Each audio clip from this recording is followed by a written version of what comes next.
இந்த விஜய் களத்துக்கு வர்றது ஒண்ணு புதுசு இல்ல கண்ணா. நேரடியாவே கேக்குறேன், சிஎம் சார் மிரட்டி பாக்குறீங்களா? அதுக்கு இந்த விஜய் ஆள் இல்ல சார். குடும்பத்தை வச்சு கொள்ளையடிக்கிற உங்களுக்கே இவ்வளவு இருந்தா, சொந்தமா உழைச்சி சம்பாதிச்ச எனக்கு எவ்வளவு இருக்கும்? நாம ஒண்ணு இங்க தனியால் இல்லைங்க சார்.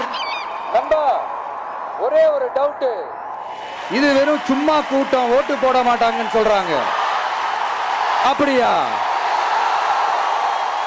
இது என்ன சும்மா கூட்டமா? உங்க விஜய் உயிரன வரனா